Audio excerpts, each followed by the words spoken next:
Eat it. Oxygen. While we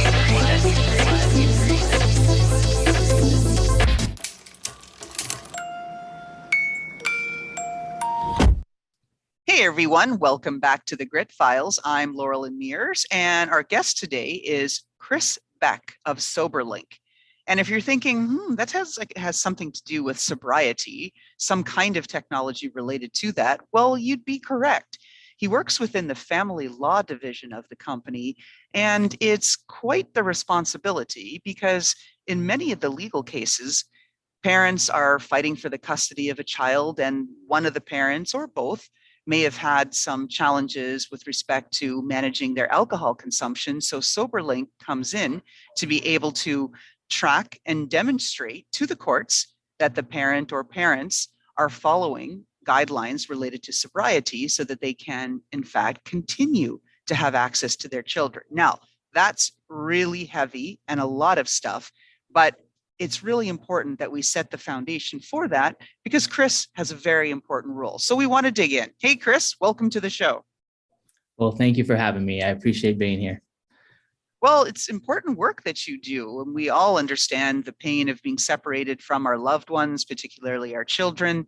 And many of us can understand and appreciate the challenges around addiction, whether it be gambling, drugs, alcohol, or whatever it is. We are all human. We are fallible. And court systems and things need to be put in place to protect us and protect those around us, particularly minors. So I've got to ask, how does one get involved in a company like Soberlink and go, hey, this is a great place for me? Yeah, no, that's a great question. I fell into this a little bit through a friend who was the founder of the company and started this whole thing. We worked in our past lives in the golf industry.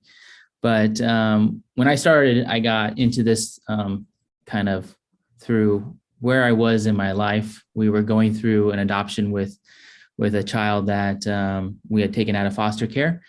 And when my friend introduced the technology and how it could really help those individuals, that are suffering from alcohol use disorder, I was like, wow, this is marrying up very well and aligning with our core values and my family's core values. I have to go forward with this. I mean, this is an opportunity for me to kind of have that passion project. So count me in. Excellent. So maybe give our audience a little bit of an understanding as deep, with respect to the technology that you want to go, but to understand what does mobile sobriety technology really mean? Like, give us the inside scoop. Explain it as if we were children. Talk to us. Sure. So the way I explain it is that it's a mobile way of documenting your sobriety from anywhere at any time. So the person that is administering the test actually blows into a breatholyzer that's about the size of 2 iPhones stacked together. They blow into this device. It uses facial recognition software to confirm their identity. And then that result, the identity confirmation and the BAC, are sent to the concerned parties, who's typically the ex or the other parent, in real time. So it's in 60 seconds. So they know that their child is being co-parented by a sober parent. And that's so important in these types of dynamics. And to have that peace of mind speaks volumes.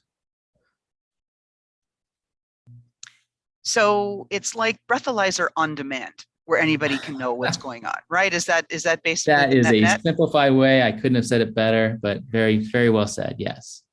Excellent. Yeah.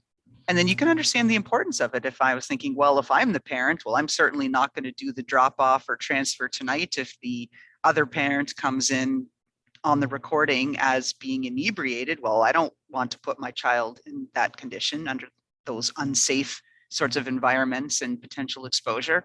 And then you have, I guess, legal recourse to say, no, it's not your weekend, right? That's right. We have 2 different programs that we offer: a level 1, which is only testing around their parenting time periods. And then we have a level 2, that's more of our treatment model, where you're testing on a schedule, typically 2 to 3 times per day. So that alleviates about 90% of the orders that are out there in the family law space. And let's talk about addiction support too, because I would think that that's a critical element. It's one thing to be monitoring the sobriety of the adults that are enrolled in the program, either voluntarily or involuntarily as the result of a court mandate. But it's quite another thing to get into offering the support and services that they need to help them through their alcohol addiction. Can you talk to us about what services are available to people there? Yeah, so most often when somebody comes to court and they have this issue with alcohol use disorder, the court will recommend a mental health professional or an addiction specialist get involved. And absolutely, we even recommend that at the beginning. And Soberlinks just acts as a tool to help facilitate and any treatment that has been given to reinforce that treatment that has been given. Let's get into your side of the story now. So we've got a good understanding as to what mobile sobriety technology is and the potential applications with respect to huge legal ramifications, child custody, I mean, a whole slew of things related to personal lives. But let's talk about you. There's a gritty side to this, to all of it, and to everything that most of us have experienced as adults. And you said that you went through an adoption process yourself. Talk to us about the grittiest, grungiest thing that you had to scrape yourself through and how you got through it. Sure. Well, in the state of California where we were adopting our child, before the adoption process even started, we got into this process for a reunification to try and help families reunify. So my wife and I were really passionate about taking a kid in if they needed the help, and then making sure that we could help the mother or the biological parents get back into that child's life. And, this is the first time I really saw what addiction can do. I had never seen it in my life. I never understood addiction until I saw it firsthand. And during these times, we had, scheduled supervised visitations that as soon as the biological parent would arrive, we would immediately have to cancel the visitation due to them not being sober. And that's when it gets really, really, as you would say, ugly. And it's just not a good place at all. And that's heartbreaking. I can just imagine the child involved. The child wants to see the parent. No, guess what? Denied, because your parent has challenges with respect to their control and management of the substances that they consume and the volumes thereof. That's really hard to explain to a kid. It's got to be even just heartbreaking to watch as the adult, because you understand what's going on. Yeah, I mean, the child was not communicative at that time through language, but we saw it through emotions. We saw it through the eyes of the child and how that child reacted when they got a glimpse. But then we had to end the parenting time, at that same point. And it hurt us as much as we felt it hurt the child, because we wanted this parent to have success. And I could only imagine, like, if I had Soberlink at that time, would it have been more successful? Because I didn't have knowledge and really an understanding of Soberlink at the time we were doing these visits. And I look back and just think, gosh, could I have been more helpful at that time, knowing that a technology like this maybe existed? I don't know. So I always look back and give me the what ifs. So you're someone who tends to try to figure out, it's like, oh, could I do these things? Or would you consider yourself a regurgitator? You constantly repeat the history? Yeah, I don't know. As our story kind of continues, mom had 2 more kids and still was unable to control her addictions. And, maybe fortunately or unfortunately, those kids had to be separated from biological mom. And now we have 3 more kids, which we love and adore, and will take care of for the rest of their lives. But, addiction is just super powerful, it's just hard to watch the destruction of a human because of addiction. And self-destruction. Yeah. That's the hard part. Yep. Yeah. Yeah, I can see that. And that's hard to work through, but it sounds like you've got great family support and beautiful children to be able to lean on to move you through those times. Yeah, I mean, we try to find out where biological mom is, to see if she's going to ever be able to come back and be part of these kids' lives, because we do have an open adoption. We're mindful that we want to make sure that these kids know who their mom is once she sobers up and becomes, a an active part of society in a good way, and could be a mentor to our kids in the future. Then we will rekindle, hopefully, that relationship. Well, keeping up with this same theme, one of the questions I like to ask my guests, even the most resilient, toughest, badass guests that we have, everybody has got some kryptonite. What's yours, Chris? What takes you out at the knees? Gosh, I think it really is the look on these little innocent kids' faces and how much they can say without saying anything. I can't. I mean, we have our 2-year-old. She is just as cute as a button, but I can't say no to her. And yeah, that's my kryptonite. There you go. Well, talk about also, as much as it's kryptonite, it's also fuel, right? You're aligned with your why. You know your purpose. You know what you're doing. You're making a difference in people's lives, children and their parents. And that's incredible. We need people like you. I appreciate that. Yeah, my wife is incredible. I owe most of what I have learned and what has become a big value of mine. I actually owe it to her. She's been a great mentor and really led me in that direction and shown me how important it is to care. Every good man owes it to a good woman. We all know this, right? It's really hard to say sometimes. Okay, no, it is amazing. It is amazing. She's someone that is very supportive and she shares a lot of the things that she loves, and I'm able to, embrace that, and together we can do great things. So it's cool. Doesn't matter what the gender is. We just all need that support system, that someone to lean on. Right? That's what it all comes down to. So let's move into some of the other things. So talking to us about some of the more interesting experiences that you've had in your career. What are some of those head scratching, like, I can't even believe this happened to me on my journey in career and suddenly I'm here? Talk to us about some of those head scratcher moments. Gosh. Well, I just can't believe that I started out in my career being like this gun-ho, over the top, working almost 10 hours a day, trying to figure out, like, I'm going to be the best of the best, and wanting to be that next CEO or that next great leader in a company.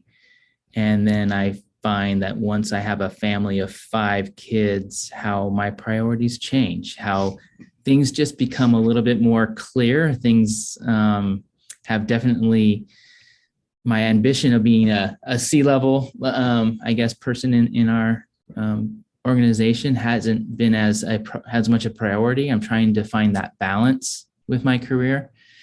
And I find out how much happier I am when I'm able to give back a little bit. And I can understand and appreciate the responsibilities and priority shifting when it comes to rearing 5 children. But I would also imagine that COVID has probably had some impact and a little bit of, opportunity, sort of cause for pause. And has that changed or shaped anything, or were you already there? No, that's thrown a little bit of a wrench into everything. I think for our I have a 2-year-old and a 3-year-old, and they're pretty much COVID babies, I call them, because they just are getting out of COVID and they're just experiencing new things. And my 2-year-old still sees people for the first time, and she gets into this stare, and I'm like, yeah, you have to excuse her behavior at the moment, because she still hasn't seen a lot of people other than our family. So, COVID has definitely put a little bit of a spin on things, making friends and socializing. So we hope to get out and socialize a lot more in the near future. That's important to us. Well, it takes time, yes. And nobody wants to have a child that goes, people. Yeah. What are people? Right? It seems so random. Yeah. I never thought that would be an issue that I would have to deal with in my lifetime. But here we are. No, I would think not. Well, That was a nice segue. I'm giving you an easy button right now. You get to hit it once. What are you going to undo, personally or professionally? One hit. What am I going to undo in my life? Yeah. Well, I think I want to be a better father. I think that's the easy one. I think we can always strive to be better. As much as I feel like I've done some things that seem right from the outside, I still from the inside want to be a great dad. And it's a lot of work. It's so hard. People that say this comes easy to them, I don't know how they do it. Being a dad and a parent is the hardest thing that I've ever had to do. And to this day, it's still, I mean, I'm 47 years old and I have a lot of experience. I've almost, 14 years of changing diapers, and it still doesn't get any easier. Even the modern technology, the diapers now, don't they just kind of like, I don't know, put themselves on and like stick and all the rest of that? Yeah. Yeah. I mean, it's interesting, all the different dynamics and the different personalities that we have in our house, and the way you have to connect to each and every one of them individually has just been a huge undertaking, and I'm really not good at it. So every day I try and be better, but I will be the first one to say I am not the best father, but I try my hardest. But every day I try to make it better. That's all that it takes, right? A for effort. And to all of those people who are saying, oh, yeah, parenting, it's just so easy. I mean, I talk to a lot of those people too with respect to being like startup founders. Oh, yeah, it's easy. I just work like a couple of hours a day. I say BS. There is absolutely no way. You're not telling the truth. There's no way. It is super hard. Super hard. Well, as we wind down our podcast here, what message do you want to share with maybe other fathers, messages maybe for people that are working through their challenges now with respect to alcohol addiction, startup founders, anybody? Who's your audience that you'd like to send a message to, and what would you like to tell them? Well, I think from an entrepreneurial standpoint, I mean, I would just say be passionate about what you do. If you can be passionate and it's causal about what you are passionate about, success will come. I'm a big believer in that. And, I followed kind of that path of saying, hey, I want to align my professional life with what drives me in my private life. And together I'm doing okay. And I would just recommend, if there's an opportunity for you to see a path that aligns, take it. Find your why.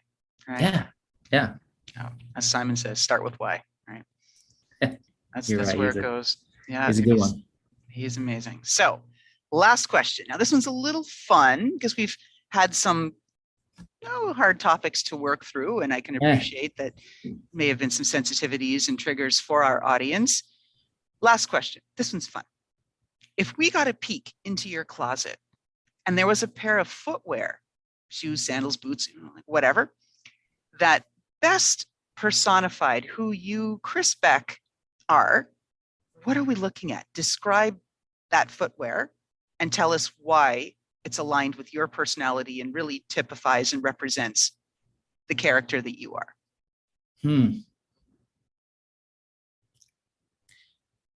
I think it's a pair of golf shoes.